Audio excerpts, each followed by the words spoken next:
Bismillahirrahmanirrahim. Pengobatan yang juga banyak ditinggalkan oleh kaum muslimin, pengobatan dengan cara yang diajarkan oleh Nabi SAW. Seperti misalnya ruqyah syariah. Ya, Ibnu Qayyim rahimahullah mengatakan, aku pernah merasakan rasa sakit kepala yang luar biasa. Kemudian aku membaca surah Al-Fatihah, meniupkan ke air zam-zam, lalu aku meminumnya dan mengusapkan ke badanku. Tiba-tiba sakit itu hilang. Ruqyah syariah. Teman-teman yang mau lebih jauh bisa nonton insyaAllah ceramah kami di YouTube tentang masalah ruqyah syariah. Dan ini ulama sudah sepakat mengatakan bukan hanya orang kena racun, sihir, tapi juga dia bisa mengobati segala macam masalah dan penyakit. Kemudian juga jangan pernah tinggalkan habbatus sauda. Sekarang beli di rumah, jintan hitam. Selalu kita dengar hadis Nabi SAW tapi tidak diamalkan. Hadis Bukhari Muslim, habbatus sauda dawa likul da'il sam. Biji hitam atau jintan hitam itu adalah obat untuk semua penyakit kecuali kematian. Kalau mati juga bisa diobati, jintan hitam akan obati. Maka diminum, konsumsi, taruh di teh kita, di kopi kita, di nasi, di sayur, di susu, minum sama madu. Ya. Maka ini anjuran Nabi SAW. Sakit atau tidak sakit, maka dia akan meningkatkan kekebalan tubuh insyaAllah dan akan menyembuhkan penyakit. Sebagian ulama mengatakan keutamaannya, karena dalam hadisnya dikatakan habbatul barakah, biji yang penuh dengan berkah. Karena kalau orang minum, walau dia belum ada penyakitnya, maka akan menjadi penameng ya, atau penahan daripada penyakit yang akan datang. Kalau dia sudah kena penyakit, maka akan membantu dia mengeluarkan dirinya dari penyakit tersebut. Begitu juga teman-teman sekalian dengan mengkonsumsi madu. Madu ini dikonsumsi tapi bukan air madu, madunya dikonsumsi. Ada orang punya 1 kilo madu 1 tahun baru habis. Diminum madu itu, jadi madu tanpa dicampur apa-apa. Itu baru manfaatnya besar. Tapi banyak orang 1 sendok makan ditaruh di 1 botol air 1 liter. Sehingga jadi air madu, bukan madunya. Madu dikonsumsi. Dan Nabi SAW pastikan kesembuhan pasti di 3 hal. Yaitu konsumsi madu, kemudian sayapan bekam, dan juga kai atau besi panas yang ditempelkan di tubuh. Dan aku melarang umatku menggunakan kai. Dalam riwayat lain, jadikan kai sebagai obat terakhir kalian. Maka madu juga begitu. Dalam riwayat Tirmidzi ada 2 orang adik kakak. Si kakak kena diare, mencret-mencret, mohon maaf. Adiknya pergi ke masjid lalu melapor kepada Nabi SAW. Mengatakannya, Rasulullah, kakakku lagi mencret, diare.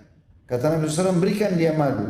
Dia pulang ke rumah si adik, dikasih kakaknya. Ternyata belum sembuh. Dikasih kali belum sembuh, masih diare. Dia datangnya Rasulullah belum sembuh. Nabi SAW lalu marah pada anak mudanya sambil mengatakan, pasti Allah benar dan perut kakakmu yang bohong. Tidak mungkin salah. Allah mengatakan sembuh dengan madu, kok bilang tidak? Sekarang pulang berikan kembali. Diberikan kakaknya akhirnya sembuh. Dan ini disebutkan dalam hadis yang sahih. Dan kita tahu dalam Al-Quran, dalam surah An-Nahl khusus, ya, surah nomor 16, Allah berfirman di ayat 68 dan juga ayat 69-nya. A'udzu billahi minasyaitonir rajim. Wa auha rabbuka ilan nahli an ittakhidhi minal jibali buyutan wa minasyajari wa mimma ya'rishun. Dan Allah mewahyukan kepada lebah-lebah, surah nomor 16 tentang lebah An-Nahl, agar menjadikan gunung-gunung sebagai rumahmu atau rumah-rumah kalian, dan juga dari pohon-pohon dan apa yang dibuat oleh manusia. Itu ayat 68. Ayat 69-nya, thumma kuli min kulli thamarat. Kemudian makanlah hai para lebah, Allah wahyukan kepada ciptaannya lebah, makanlah dari semua jenis buah-buahan. Fasluki subula rabbiki dzulula. Lalu ikutilah petunjuk jalan yang sudah Allah berikan kepada kalian. Yakhruju min butuniha syarab. Dan dari perut lebah itu akan keluar minuman. Mukhtalifa alwanuhu fihi shifa'un linnas. Yang warnanya berbeda-beda. Ada madu warna hitam, ada coklat muda, ada kemerah-merahan. Warnanya berbeda-beda. Ada yang madu warna putih dan seterusnya. Semua itu keluar dari perut lebah, kata Allah. Ada obat untuk manusia. Inna fi dzalika laayatan liqaumin yatafakkarun. Itu betul-betul ada tanda-tanda kebesaran Allah bagi kaum yang mau memikirkannya. Begitu juga dengan bekam, saudaraku seiman. Jangan pernah tidak bekam. Kita sekarang kalau tidak salah berada di 18 Rajab.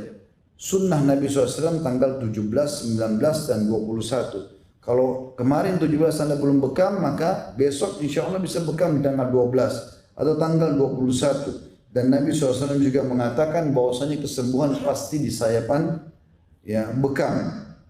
Dan Nabi SAW mengatakan dalam hadis sahih riwayat Ahmad, sebaik-baik pengobatan penyakit kan adalah berbekam. Juga dalam riwayat lain, riwayat Tirmidzi, kata Nabi SAW, tidaklah aku melewati sekumpulan para malaikat ya, di langit pada saat aku sedang Isra dan Mi'raj, kecuali mereka semua mewasiatkan mengatakan, hai Muhammad, perintahkan umatmu untuk berbekam. Dan Nabi SAW mengatakan dalam hadis riwayat Abu Dawud, barang siapa ingin berbekam hendaklah dia lakukan di tanggal 17, 19 dan 21, maka akan menyembuhkan semua penyakit. Juga teman-teman sekalian, konsumsi air Zam-Zam. Jangan lupakan air Zam-Zam. Beli, miliki, minum. Air Zam-Zam pulang dari umrah bukan ditaruh di gudang, di lemari, 5 tahun enggak dikonsumsi. Minum Zam-Zam. Dan ulama mengatakan Zam-Zam akan terus berlaku walaupun dicampur dengan air lain. Misal, antum cuma punya 1 galon 5 liter, biasa kalau pulang umrah dikasih. Baik, kita minum sebagiannya. Bisa diisi dengan air biasa. Air biasa yang bercampur dengan Zam-Zam akan berubah jadi Zam-Zam secara otomatis. Jadi tidak akan pernah habis Zam-Zam kita sebenarnya. Kita bisa tinggal menambahkan air terus-menerus dan itu terus akan berlaku sebagai hukum Zam-Zam. Dan kata Nabi SAW dalam hadis sahih riwayat Muslim, air Zam-Zam penuh dengan berkah. Ia merupakan makanan yang mengenyangkan dan obat untuk semua penyakit. Juga sabda Nabi SAW dalam hadis riwayat Ahmad dan Ibnu Majah, Zam-Zam sesuai dengan niat dan tujuan orang yang meminumnya. Minta kesembuhan, Allah kasih. Minta apapun, Allah akan kasih. Dan juga Nabi SAW dalam hadis riwayat Tirmidzi dan Al-Baihaqi dengan sanad hasan, beliau pernah membawa air Zam-Zam dikatakan dalam girbah. Girbah itu kayak wadah minuman, untuk taruh minuman tapi dari kulit hewan. Kemudian beliau menyiramkan dan meminumkannya kepada orang-orang yang sakit. Jadi ini bentuk-bentuk ikhtiar kita. Kemudian yang terakhir, pengobatan ketiga yang paling banyak orang sekarang melakukannya dan meninggalkan yang pertama dan kedua, yaitu berobat secara medis. Dan ini dianjurkan juga dalam Islam. Tapi ini pengobatan terakhir justru. Kalau kita malah terbalik, dokter dulu, nanti kalau sudah tidak bisa sembuh dengan 30 dokter, baru sholat malam. Baru mau berdoa. Allah di nomor 30 kan, bagaimana bisa sembuh? Maka ikhtiar medis adalah ikhtiar yang terakhir, hanya pelengkap saja. Sebagaimana Nabi SAW bersabda, sesungguhnya Allah tidak turunkan penyakit, hai hamba Allah, kecuali Allah turunkan bersama obat, maka berobatlah wahai hamba-hamba.